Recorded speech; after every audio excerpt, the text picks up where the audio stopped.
SPG YouTube channel पर सभी मित्रों का सादर नमस्कार। आज के वीडियो में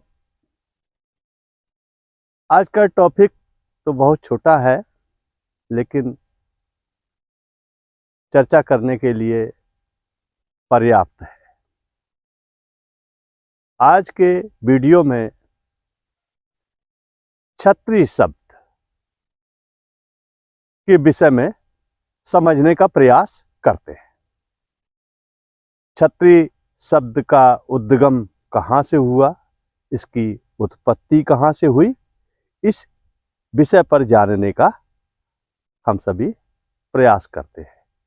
क्योंकि भाषाएं हमारे पूर्वजों के द्वारा, हमारे समाज के द्वारा बनाई गई हैं, और जब किसी शब्द को किसी से जोड़ा जाता है, किसी उद्देश्य के लिए उसकी उत्पत्ति की जाती है, तो उसका कुछ ना कुछ कहीं ना कहीं से अर्थ या उदाहरण जरूर हुआ करता है। आओ समझते हैं, इसी विषय पर थोड़ा सा जानने का प्रयास करते हैं। क्षत्रिय शब्द की उत्पत्ति छत्र से है या क्षेत्र से है या छत्ता से है, ये तो विवेचना करने पर ही पता चलेगा कि क्षत्रिय शब्द का उद्गम किस प्रकार हुआ। ये शब्द वंश या राजवंश के कबीले के लिए ही ज्यादातर प्रयुक्त होता रहा है।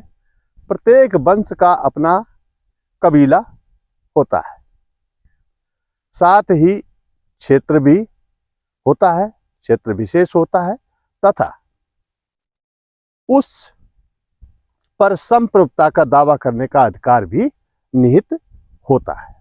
इस प्रकार का क्षेत्र जिस पर कि संप्रभुता का दावा किया जा सके, इस प्रकार का स्वायत्त क्षेत्र की हम बात यहां पर कर रहे हैं।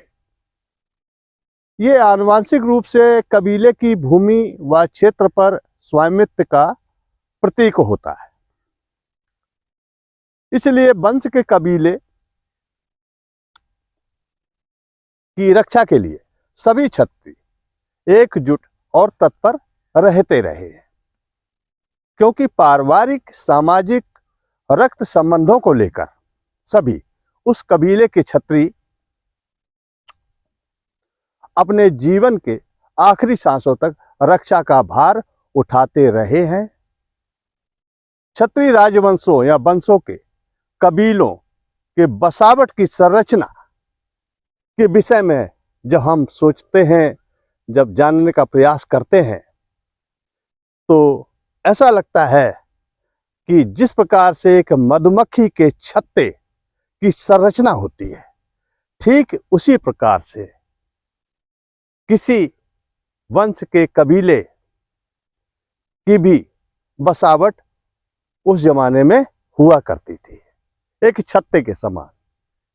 बीच में वंश के कबीले का राजप्रसाद, मध्य में सुरक्षित रहता था, उसके बाद फिर छत्र या छतरी के नुमा मंडलाकार क्षत्रिय जनों जो सदस्य हैं उस कबीले विशेष के, उनकी चारों तरफ से सघनता के साथ बसावट, जिससे कोई दुश्मन बीच में प्रवेश न कर सके, कहीं भी घुसने का कोई रास्ता न हो। मधुमक्खी के छत्ते की तरह से चारों ओर से सुरक्षा घेरा, कहीं से भी शत्रु आक्रमण करे, कुछ भी करे, तो एकजुट होकर के सारा कबीला लोहा लेने के लिए तैयार हो जाए और अपने प्रण प्राण से अपने कबीले की रक्षा कर सके।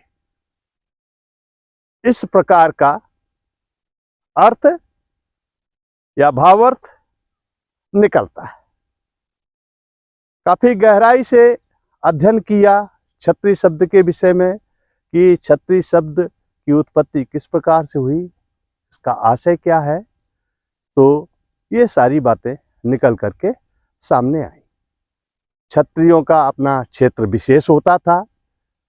ये जहाँ पर भी इनकी बसावट होती थी वो छत्र के समान मंडलाकार क्षेत्र में और सघनता के साथ बसावट इनकी हुआ करती थी चारों तरफ से, जिससे कोई शत्रु उनके बीच में प्रवेश न कर सके। और आवश्यकता अगर पड़े तो सभी के सभी सदस्य एकजुट होकर के बहुत शीघ्रता से अपने दुश्मन का मुकाबला कर सके। इस प्रकार जिस प्रकार से एक मधुमक्खी का छत्ता अपने छत्ते का विन्यास करती है और किसी प्रकार का उस पर अगर आक्रमण होता है तो किस प्रकार से वो मुकाबला करती है, सभी लोग कहीं ना कहीं से तो परिचित इस विषय पर है ही। भाइयों, टॉपिक अच्छा लगे तो लाइक शेयर जरूर करें, सब्सक्राइब भी करें, और जो लोग चैनल पर नए आए हैं वो सब्सक्राइब अवश्य करें। अब आगे की जानकारी के लिए अगले वीडियो में। भाइयों, नमस्कार।